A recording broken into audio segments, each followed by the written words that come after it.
Bonjour tout le monde. J'ai pris quelques jours de repos et comme promis, je vais vous faire cette vidéo supplémentaire. En fait, il y en aura deux sur les avions.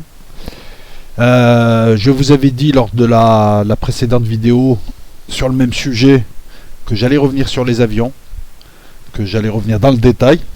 Et en fait, plutôt que vous énoncer avion après avion, fiche technique après fiche technique, et puis bon, voilà, ça aurait été des vidéos techniques qui ne servent à rien, j'ai préféré plutôt remettre ces avions, en tout cas certains d'entre eux, on va voir au fur et à mesure, dans une histoire.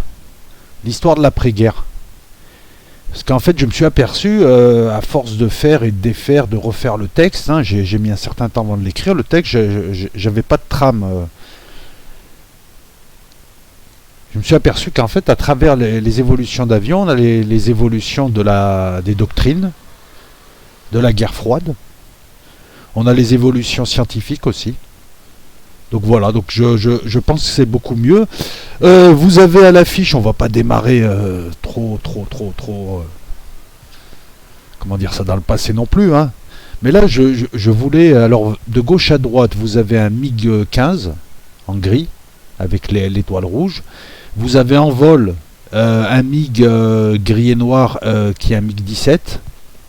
Et si je vous dis pas de bêtises, en dessous, vous avez un sabre, un F-86 Sabre qui est le meilleur chasseur de son époque. Pourquoi ces avions et pas d'autres? Parce que c'est des avions qui vont marquer leur histoire. Parce qu'aussi on a deux des trois pays qu'on va aborder. On va parler uniquement des USA,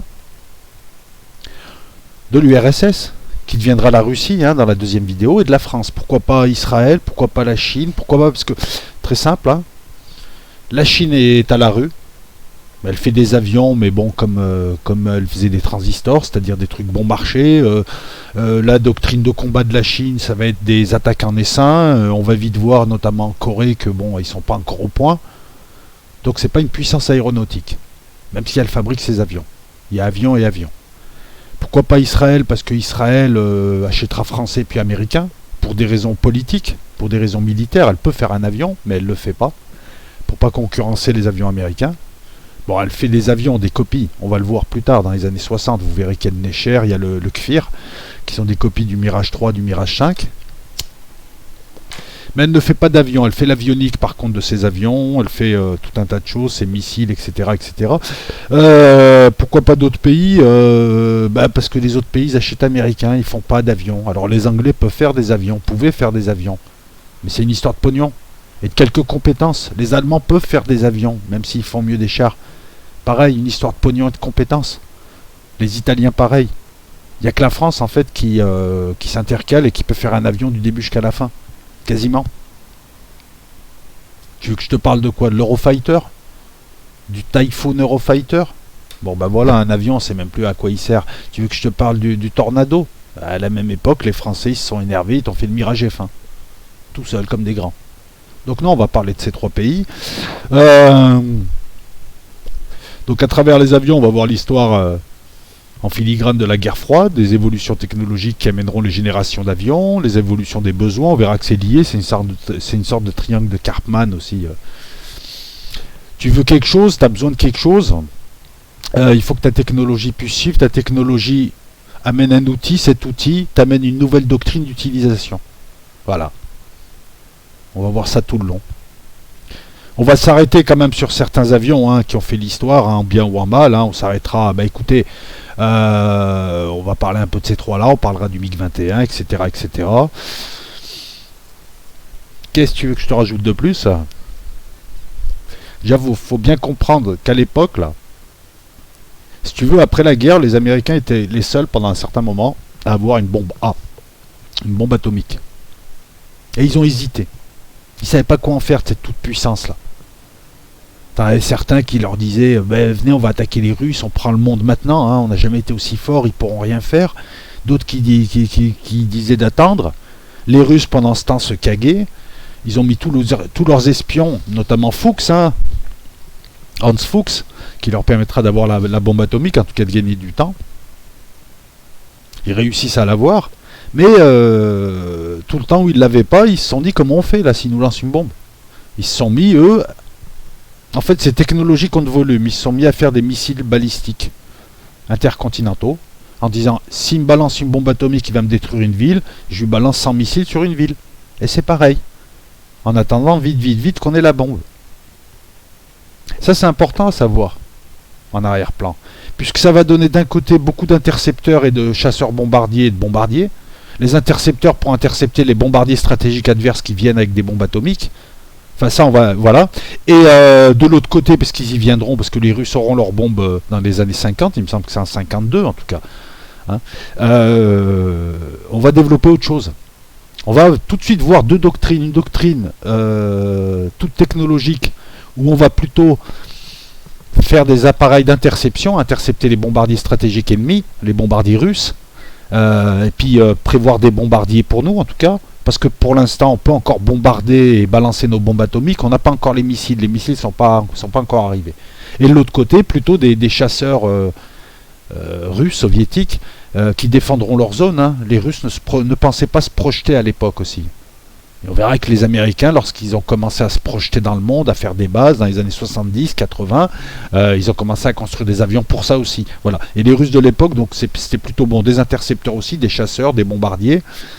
Mais surtout des chasseurs. Ça donne le MiG-15. Ça donne le MiG-17. Des chasseurs agiles. Des chasseurs pour dogfight, combat tournoyant au pré. Des chasseurs au canon. Des chasseurs qui agissent en essaim. Des chasseurs qui sont durs à repérer, très maniables, très agiles, durs à repérer avec les nuages. Ça va emmerder pas mal les Américains qui devront faire intervenir le sabre, notamment en Corée, pour pouvoir pallier, parce que jusque-là, il y avait le P-51, tu avais des avions de la Seconde Guerre mondiale, tu avais le P-51 Mustang, il était au chou. Là, c'est l'ère des jets qui démarre.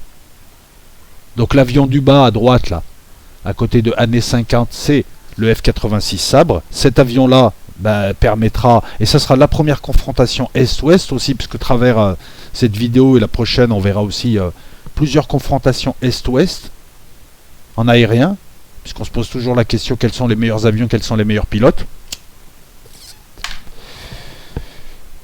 Donc le MiG-15, il a été mis en service en 48. Ne pas confondre premier vol, prototype, premier vol, pré-série et mise en service. Moi j'ai pris la date de la mise en service dans les armées, là où il commence à être utilisé, là où il est pleinement opérationnel en principe, hormis le F-35. On a première confrontation avec la guerre de Corée, MiG-15 contre F-86 Sabre. C'est une nouvelle ère, celle des jets, celle des dogfights. C'est une ère intermédiaire entre le dogfight et le combat qui s'éloigne petit à petit lorsque viendront les missiles. Mais pour l'instant, on n'y est pas encore aux missiles. Hein. Ils seront équipés, certains de ces avions seront équipés de missiles ensuite. Les missiles sont en train d'arriver. Ils sont à l'étude au moment où ces gens-là se battent dans la Migalée. C'est l'ère du supersonique, c'est la première confrontation USA-URSS. Pourquoi USA-URSS en Corée? Parce que les Chinois et les Coréens étaient mauvais. Ils n'avaient pas l'expérience. Hein. Quand je dis ils étaient mauvais, ils ont vite appris depuis. Mais ils n'avaient pas l'expérience face aux pilotes américains qui étaient très très bons, qui sortaient de la Seconde Guerre mondiale où ils avaient affronté les as de la Luftwaffe. Et donc, dans les avions coréens, les MiG-15, en fait, les Russes, lorsqu'ils livraient des MiG-15, ils livraient les pilotes avec. Ça leur permettait aussi de s'entraîner. Et heureusement d'ailleurs, ça a limité la casse. Le F-86 Sabre, c'était un avion très rapide, très maniable. On l'a fait pour qu'il puisse tenir le coup en dogfight face à ces avions-là. Très rapide, 1080 km/h, un Mach 1. Il remplace le P-51 qui se faisait éclater. Il est là pour la suprématie occidentale, aérienne occidentale. Hein. Eh bien, il va l'imposer puisque face au MiG-15 qui au départ était un intercepteur contre le B-25 Convair supersonique et qui s'est vite transformé en avion de chasse, on a 792 MiG-15 qui vont se faire démonter. Vous m'excuserez l'expression, mais là je ne peux pas utiliser un autre verbe que démonter, quoi. Le F-86, il y a eu 78 sabres perdus dans des combats avec des MiG-15 et il y a eu 792 MiG-15. C'est du 1 pour 10. Donc là, on peut parler d'éclater, de démonter, de ce que tu veux, de démantibuler. Suprématie aérienne occidentale installée. Clairement. Elle est actée en tout cas. Bah, en tout cas, les Russes l'ont vite compris que question avion, ils avaient du retard, question pilote, ils avaient du retard, et le temps de combler ce retard, c'est comme ça que procèdent les grands pays, c'est comme ça que procédera la Chine. Il fallait qu'ils développent des techniques palliatives. Allez, les missiles et les défenses antiaériennes. Eh ouais, eh ouais. Les uns vont choisir la suprématie aérienne, jusqu'à aujourd'hui, hein, ça tient. Les autres se sont dit, bah, nos avions, on va essayer d'améliorer les avions, on va continuer à faire beaucoup d'avions, du volume, du rustique, mais des avions de combat. Et on verra que les deux doctrines sont faites pour se neutraliser, puisque les Américains se sont dit, ils ont des bons pilotes de tarés qui font des bons dogfights, ils ont des avions super agiles, on va s'éloigner de la zone, et nous, on va tirer de loin, on va se servir de notre technologie, parce que niveau technologie, les Russes sont à la rue. Donc défense antiaérienne, missiles. Mais ils continueront à s'intéresser, bien sûr, ils développeront des bombardiers lourds, des chasseurs, mais des chasseurs de zone, qui arriveront en nombre pour lutter des intercepteurs aussi. Les Russes n'étaient pas encore en état de se projeter et d'envahir le monde, comme le feront les Américains petit à petit, qui interviendront de plus en plus jusqu'à maintenant les voir un peu partout. Les Américains, donc à partir de là, fondent leur suprématie aérienne sur le tout technologique, et ils ont une doctrine, c'est une utilisation un avion. Tu vas au chiottes, t'as un avion, tu vas dans la salle à manger, t'as un avion, tu veux te gratter, t'as un avion, non mais c'est quasiment ça. Hein. Alors eux, c'est terrible parce que c'est plein de constructeurs qui font plein d'avions différents pour plein d'utilisations différentes. Donc il n'y a pas de continuité, ça coûte très cher, puisque tu as plein de flottes différentes. À chaque fois, il faut faire des études, etc. etc. Alors que de l'autre côté, on va le voir, je vous le répéterai, les Russes, c'est très simple, ils ont 4 gros constructeurs qu'ils vont spécialiser. Les deux premiers, Sukhoi et MiG, hein, au départ c'était surtout MiG qui avait la main, mais Sukhoi a repris la main depuis. Mais chacun travaillant dans les avions de combat, chasseurs, lourds, chasseurs, pour la chasse, pour l'interception, MiG, voire éventuellement le Sukhoi 27, et de l'autre côté des omnirolls, des multirolls, pardon. Ils ont Tupolev pour les bombardiers stratégiques, bombardier tactique, bombardier au loin, bombardier au près, etc., etc. Et ils ont Yakolev qui fait alors Tupolev fait aussi des missiles, et Yakolev qui fait notamment l'excellent Yak 130 hein, actuellement, un avion d'école, 3e génération, qui peut servir aussi en casse, en close air support, attaque au sol. Qu'est-ce que tu veux que je rajoute de plus? Que les deux ont bien profité de l'aéronautique allemande. Comme ils profiteront de la balistique allemande, comme les deux profiteront de la missilerie allemande. Les Allemands étaient vraiment au point dans les années 30, c'était impressionnant, puisque jusqu'à aujourd'hui, tout ce que tu vois en missile, en aéronautique, hein, aussi, même en aéronautique, dans tout un tas de domaines, en chimie haute, c'est encore les Allemands des années 30, avec leur prix Nobel, tout ça. Impressionnant.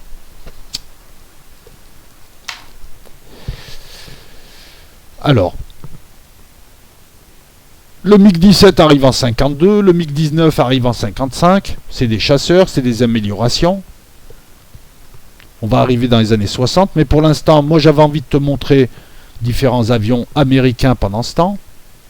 Alors quand les Russes ils te font un avion, les Américains ils t'en font 5 ou 6. Là ce que tu vois c'est quoi? Durant la décennie des années 50, tu as le F-100 Sabre, qui doit être en bas. C'est un avion de chasse supersonique, excellent avion, une amélioration du F-86 Sabre. Tu as le F, alors il arrive en 54, en 56, tu as le F-102 Delta Dart, premier avion AL Delta, Mirage va s'en inspirer. C'est un intercepteur. Alors pour les Américains c'est ou Navy ou l'USAF. Pour les Russes c'est les Russes, parce que tu verras qu'au niveau flotte c'est pareil, hein, ils n'avaient pas une flotte non plus pour se projeter, donc ils ont des chasseurs embarqués. T'avais un Yak 28 à l'époque, je crois, ou Yak 38. Je regarderai après dans mes notes. Tu as aujourd'hui, tu as les Sukhoi 33. Hein, c'est la version embarquée du Sukhoi 27. Tu as les MiG 29 cubes. Et tu as, il me semble, des bombardiers embarqués, les Sukhoi 34. Voilà. Bon, revenons à nos moutons, revenons aux avions américains. Le F-101 Vodou. Le F-101 Vodou qui apparaît, je vais te dire quand est-ce qu'il apparaît. Il apparaît en 57, c'est un avion de chasse de l'USAF. Le F-11 Tiger pour la Navy, un chasseur aussi qui restera que 4 ans. Le F-8 Crusader, un intercepteur qui restera longtemps, et notamment au Vietnam qui est un bon avion. Le F-4 des Sky Ray que j'ai pas dû mettre là, mais c'est pas très très grave, je vais te le mettre. Non, il est pas là. F-4, non. C'est pas grave. Bref, Ils te font plein d'avions. Intercepteurs, intercepteurs, intercepteurs. Qu'est-ce qu'il y a encore? Intercepteurs. En l'espace de quelques années, ils te font 3 chasseurs à multirôle, 3 intercepteurs, et dedans il y a 2 fiascos, puisqu'il y a l'énormissime fiasco du F-104 Starfighter. On dirait un avion de l'homme qui valait 3 milliards. Voilà. Cet avion-là est une grosse merde. Ils en ont fait 2500 exemplaires. Et il est resté 9 ans aux USA. Un avion, c'est prévu pour 40 ans minimum. Il est resté 9 ans, ils l'ont viré. Mais ils se sont dit, on va le fourguer à nos pigeons, à nos colonies, aux Européens. Donc les Allemands en ont acheté, les Italiens, beaucoup en ont acheté, les Anglais, hein, comme ils ont acheté du F-16 ou du F-35. Le problème du F-104, c'est qu'il était mal conçu et il avait des problèmes moteurs. Qui fait que, par exemple, les Allemands ont perdu 60 pilotes. On l'appelait le faiseur de veuve. Et il est resté en service jusqu'en 84 en Italie. Alors qu'aux USA, en 69, ils l'ont enlevé. Ça aurait dû mettre la puce à l'oreille, mais non, on a acheté, il faut s'en servir. Un avion de merde, un gros fiasco. Le plus gros étant le F-35, mais enfin, tu as des fiascos. Voilà les Américains. C'est-à-dire que quand les Russes te font 2 avions, quand les Russes te font un avion qu'ils améliorent, le MiG-15 en 48, qu'ils améliorent en 52 en MiG-17 et en 55 en MiG-19, un chasseur, les Américains, ils te font 7 avions. Et cet avion, un peu pourri, dans la mesure où ils vont s'apercevoir, et on va parler du Vietnam, et ils vont s'apercevoir avec l'arrivée du Tsar, le MiG-21, construit à 14 000 exemplaires. Alors, où il est le gentil MiG-21? Il est en bas, le Tsar. Voilà, MiG-17, MiG-19, MiG-21, F-4. C'est les avions des années 60. Entre autres.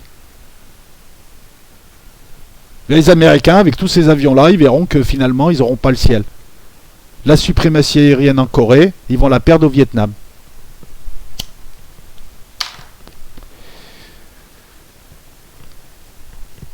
Le Tsar, le MiG-21 arrive en 1960. Code OTAN Fishbed. C'est un avion dit pilote. C'est-à-dire que c'est pas un avion, c'est le pilote qui fait l'avion. Là, c'est sûr. Comme le MiG-29, il est rustique, c'est le pilote qui fait l'avion. Ce qu'il y a, c'est qu'il est 2 fois plus rapide que le MiG-17, il est mieux armé, il est super agile pour le dogfight. C'est lui au départ qui était conçu comme intercepteur pour les B-25 Convair US hein, qui vont en Mach 2. C'est pas le MiG-15, hein, je m'excuse. Je rectifie. C'est l'avion, l'un des avions les plus produits dans le monde, 14 000 exemplaires. En 2012, c'était encore l'un des avions les plus utilisés. Et à l'heure où je te parle, je crois que c'est le 5e ou 6e avion le plus utilisé parce que c'est le premier avion supersonique qui tient la route de 3e génération, pas trop cher. Donc il y a plein d'armées qui en ont besoin. Et qui n'ont pas besoin d'avions ultra sophistiqués, qui ont juste besoin d'un intercepteur. Donc il y a encore beaucoup de flottes qui ont cet avion. Même en Europe. En 2012, il restait encore 793 exemplaires. C'est une révolution. Et le MiG-17 et le MiG-21, bah, c'est ce qui amènera le F-14, le F-15, le F-16, et on en parlera dans la prochaine vidéo, lorsque les Américains reviendront au concept de chasse pure. Alors pourquoi pour l'instant les Américains ils en sont à bombardement-interception? Et là on est juste avant le Vietnam. Et c'est parce que la technologie elle permet pas mieux aussi. Hein. On n'est pas encore, voilà, tu vois, on en a encore au strafing, hein, mitrailler des... La technologie elle va amener le missile. À l'époque, pour l'instant, les radars ils sont faibles, ils sont pas puissants. Les missiles qui vont arriver vont pas être fiables. Le MiG-21 aura un radar, par exemple, un radar sympa, mais en horizontal sur 60 degrés et en vertical sur 20 degrés. C'est-à-dire qu'en gros, ces avions ne voient pas ce qui se passe en bas, à côté d'eux, etc., etc. La portée du radar, c'est 20 km. Aujourd'hui, les radars, c'est 400 km. Bon, d'accord, pour détecter un gros Boeing, hein, tu détectes pas un drone à 400 km. Mais enfin, c'est 400 km théoriques. Là, c'est 20 km théoriques et 10 km pour accrocher un avion et le suivre. Et en vérité, c'est 13 km et 7 km. Tu comprends aussi? En fonction de la technologie, ils font des avions, ils font ce qu'ils peuvent.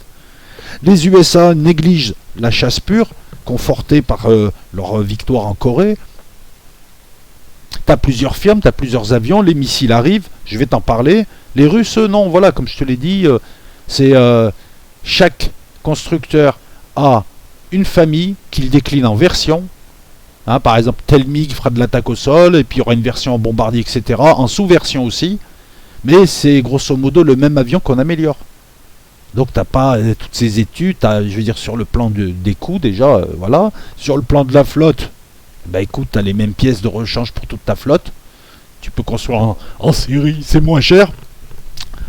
Il y a beaucoup d'avantages. Deuxième confrontation, le Vietnam. On voit arriver les missiles. Et je vais t'en parler juste après des missiles. Les Américains, là, bon, ils se la sentent à l'époque. C'est les meilleurs du monde. Il suffit de voir les films de l'époque. Hein, c'est l'American Way of Life. On est les meilleurs.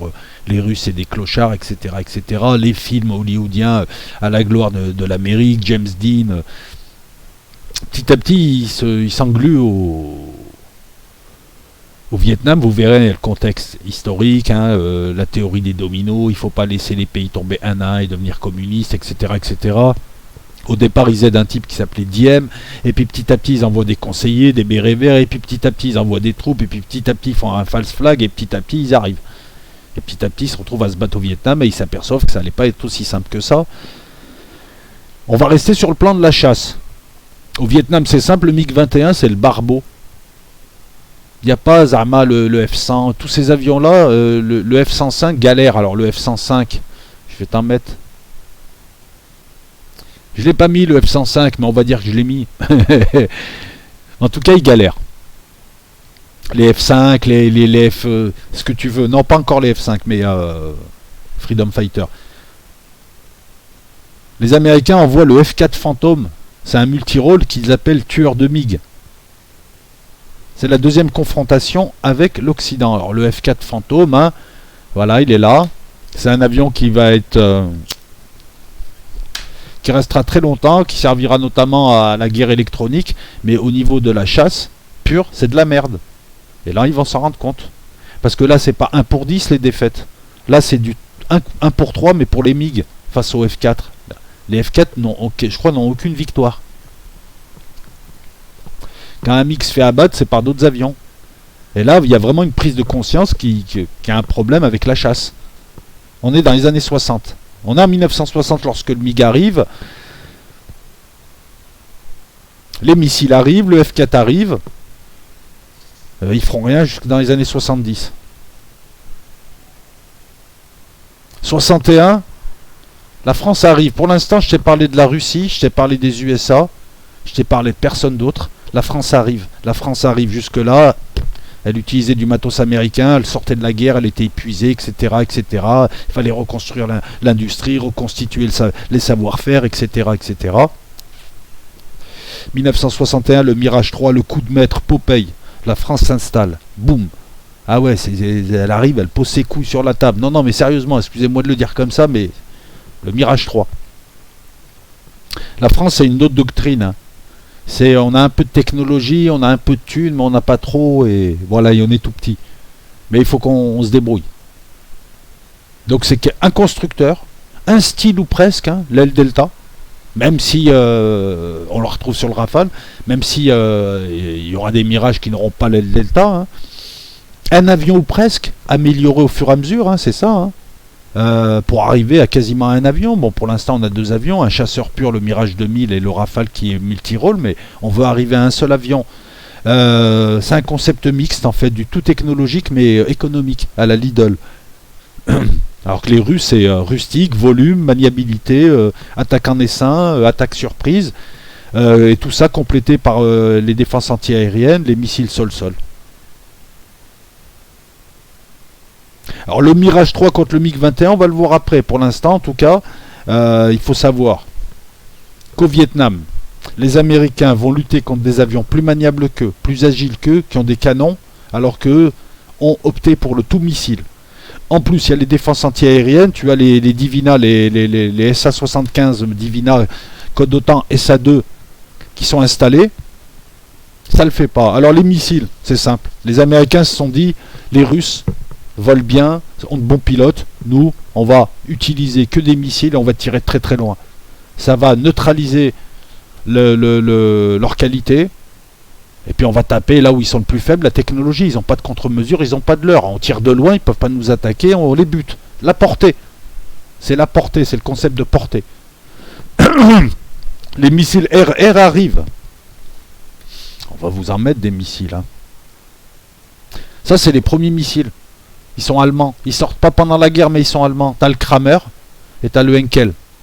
Alors, que je te dise pas de bêtises, normalement, c'est le Henkel qui est radio-guidé. C'est pas mal, hein.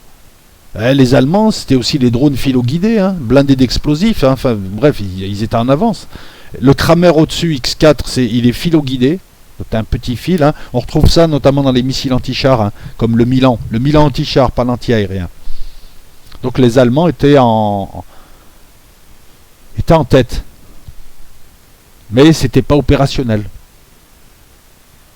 Avec les progrès, hein, on verra en 1946 l'USAF développer l'AIM-4 Falcon. Alors je vais... Voilà. La Navy en 1947 qui développera l'AIM-7 Sparrow, l'AIM-9 Sidewinder. L'AIM-4 Falcon a été utilisé jusque dans les années 80. 50 000 exemplaires quand même. L'AIM-7 Sparrow, lui, a été opérationnel à la fin des années 50. Et l'AIM-9 Sidewinder est toujours utilisé.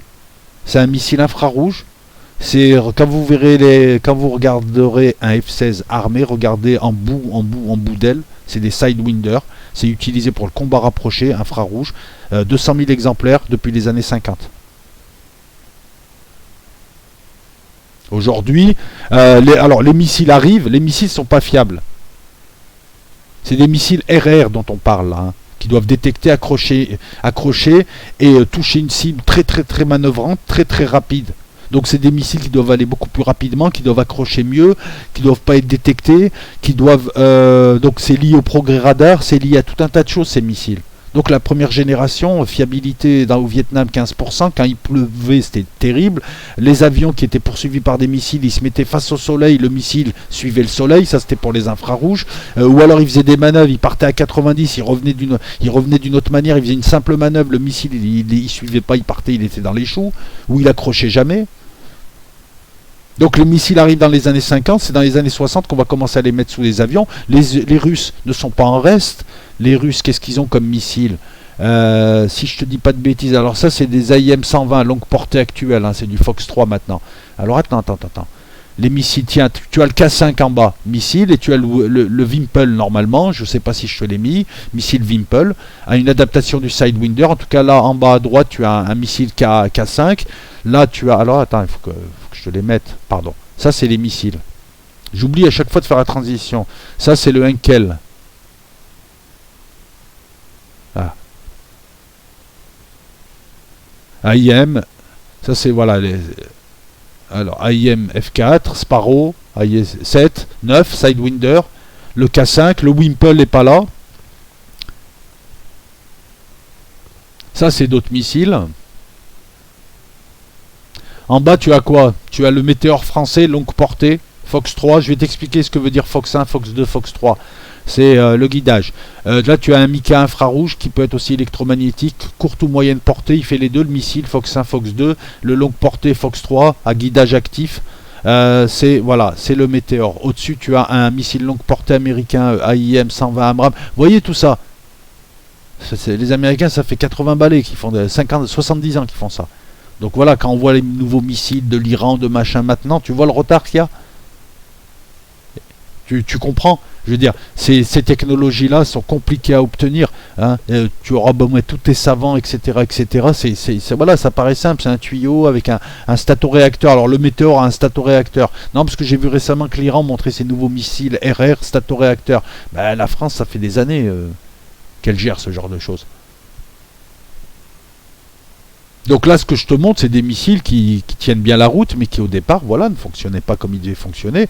Les missiles, ils sont guidés, je te la fais rapide, soit à l'infrarouge, soit par radar passif, actif, semi-actif, soit par satellite maintenant, soit par imagerie, soit par laser, on illumine, soit ils sont philo-guidés, soit centrale inertielle, soit on les programme, mais il y a toujours 2-3 manières de... Tu peux avoir un missile qui part et à la fin, il est guidé d'abord en inertiel, pour pas être repéré, il émet rien, ensuite au GPS, hein, et ensuite lorsqu'il arrive à proximité de sa cible, il va se calibrer, il va passer en infrarouge, par exemple. Alors, les Fox 1, Fox 2, Fox 3, c'est quoi? C'est des codes OTAN, c'est des dispositifs qu'ont les missiles. Le Fox 1, c'est souvent pour des missiles à courte portée, il est à guidage radar semi-actif. Donc on utilise les ondes qui sont renvoyées par la cible pour guider en les reflétant vers le missile. Le Fox 2, c'est l'infrarouge. Il verrouille grâce à la signature thermique de l'avion d'en face. Donc on retrouve souvent les missiles qui font les deux, hein, en courte portée. Ils font l'un ou l'autre. Ils peuvent passer de l'un ou l'autre comme le Mika français. Le Fox 3, c'est un guidage radar actif, longue portée, utilisé pour longue portée. Donc voilà, c'est le radar, c'est ton radar qui émet un faisceau radar qui suit la cible. Et il transmet l'information au missile. Voilà, parce que le missile peut être réactualisé. Pour te montrer un petit peu comment fonctionnent les missiles, et le Fox 3 a commencé vraiment dans les années 70. Et tu verras que c'est dans les années 70 que la doctrine d'utilisation de l'aviation de combat américaine a changé aussi. Parce que les radars sont devenus de plus en plus puissants, accrochés de mieux en mieux, l'informatique a suivi. Les missiles accrochaient mieux et ils étaient beaucoup plus fiables, parce que c'est pas tout te dire je t'envoie un missile à 30 km, mais à 30 km tu sais que il a je te prends un exemple, missile, il touche jusqu'à 30 km. Ouais, mais à 30 km il sera fiable à 5%. Il accrochera mais avec une fiabilité de 5%, alors qu'à 20 km il va accrocher avec une fiabilité de 80%. Tu comprends? Voilà. Au Vietnam, il y avait un problème simple, hein, c'était que pour accrocher des avions, alors pour l'infrarouge, je t'ai expliqué, il fallait se mettre en face du soleil, ou il fallait faire quelques cabrioles et l'infrarouge décroché, le missile décroché chopait pas l'avion. On est d'accord? Et pour les guidages radar et autres du missile, je vais t'expliquer un truc, c'est des combats tournoyants hyper rapides contre ça. Attends, bon, tu as celui-là, là, le Freedom Fighter, il me fait rire.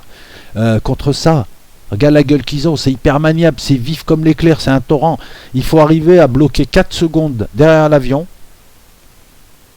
plus 1 seconde et demie le temps que le missile parte, 4 secondes pour que le missile se cale, qu'on programme le truc, 1 seconde et demie que le missile parte, et il fallait jusqu'à que ça touche au but, rester plus ou moins derrière l'avion pour guider ton missile. Comment tu veux toucher un avion comme ça? Alors qu'aujourd'hui on est dans le fire and forget, tu tires l'avion, tu es à 200 km, tu tires ton missile de croisière, tu te barres, tu es chez toi que le missile il n'est pas encore arrivé. Je veux dire, comment tu veux? Voilà, donc au bout d'un moment, les Américains et leur F4 se faisaient démonter, les autres avions tenaient à peine la route. Les autres avions c'était le F5, le F-105, Freedom Fighter, les avions de l'époque, le F-105 Thundershift.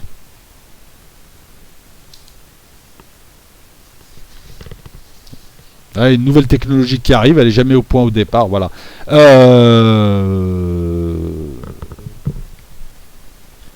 67, mai 67, ils en ont marre, ils réinstallent un canon, un Gatling, 20 mm, 1200 coups minute, 6 tubes, voilà. Je vais te montrer un peu des canons américains, les Gatling, hein. Alors, voilà. Je te montre un petit peu, voilà. Canon Gatling à côté d'une voiture. Alors c'est pour l'A10. Par contre, le M61 Vulcain, c'est un Gatling, il est utilisé depuis les années 60. Voilà, donc ils te le remettent, hein. Ils en ont marre de prendre des raclés, que leurs missiles ne touchent pas. Les Américains te le remettent et on décide que les prochains avions, on leur remettra un canon. Donc on a encore une époque intermédiaire, les missiles sont pas fiables. Les Français, qu'est-ce qu'ils sortent? Ils sortent le Mirage 4, bombardier stratégique, pour porter la bombe atomique, et le Mirage 5, qui est un multirôle français toujours en service, mais c'est un Mirage 3 amélioré.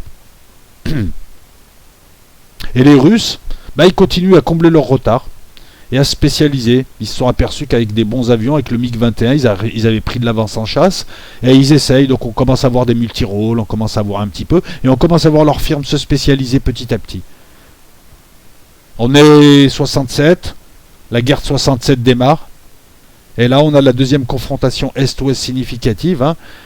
Cette fois, c'est entre les Israéliens d'un côté, les Égyptiens et les Syriens de l'autre. Le MiG-21 qui a mis des branlées au F4, il va se faire mater contre le Mirage 3. Alors, le Mirage 3 français, il a été appelé Shahak, coup de foudre, par les Israéliens.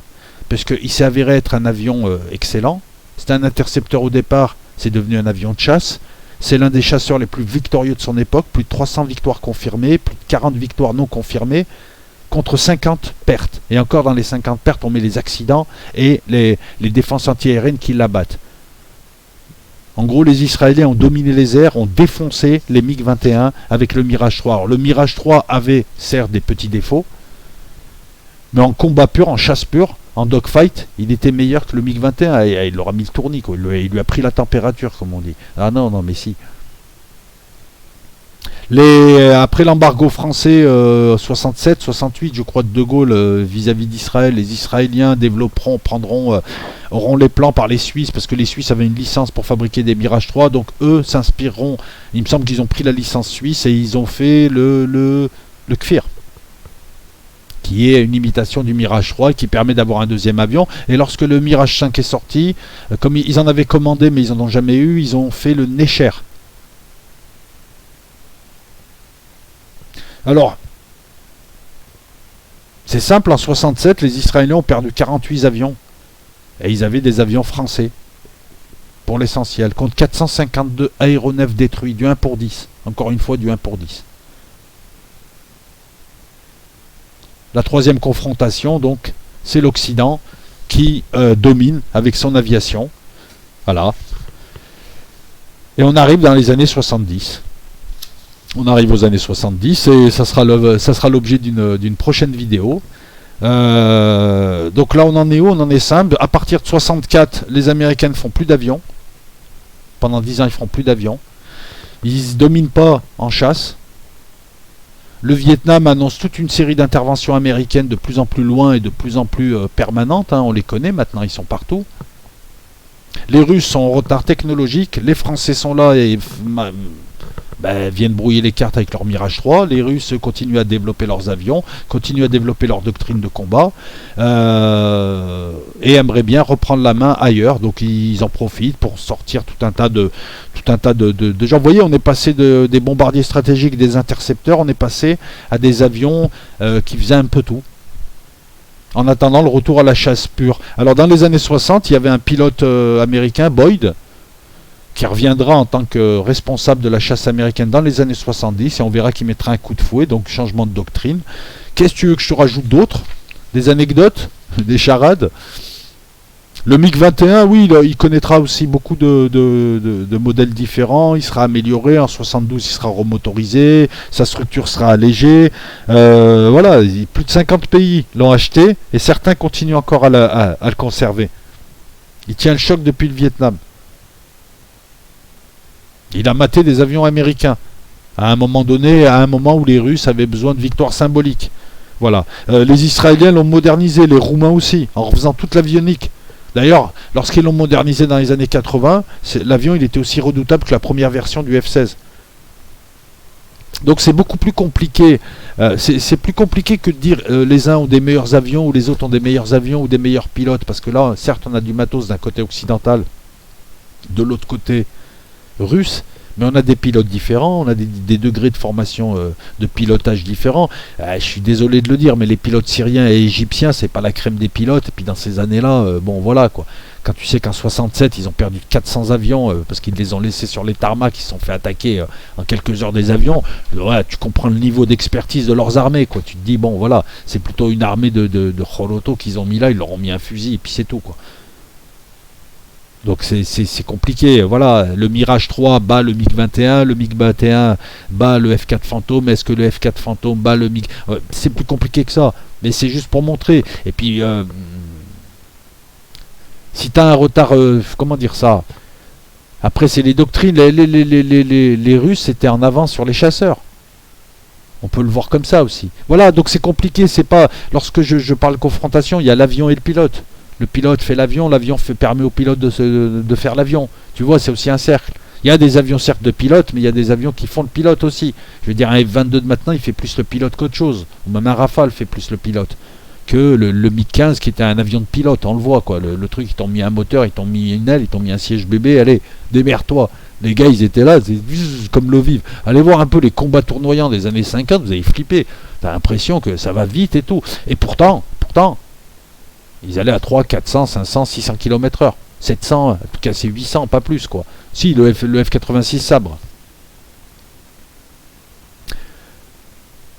Je regarde si je n'ai rien oublié.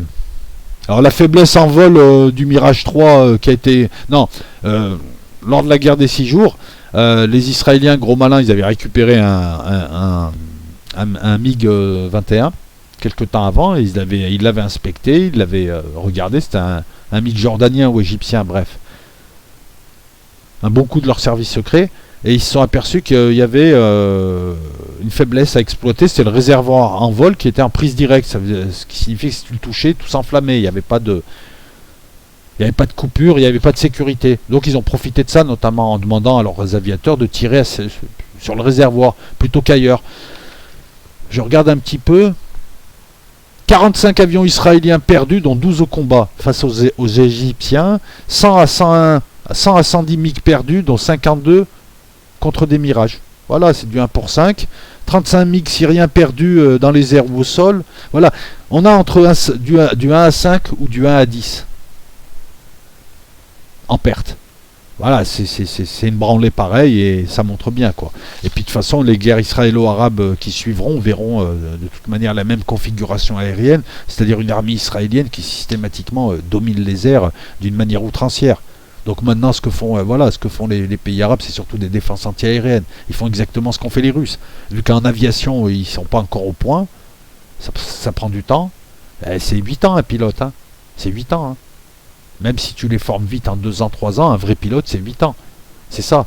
Non, c'est compliqué. Mais on verra que durant la guerre de 73, les MiG-21, pareil, se feront bananer par les Mirage 3 et les F4 à ce moment-là.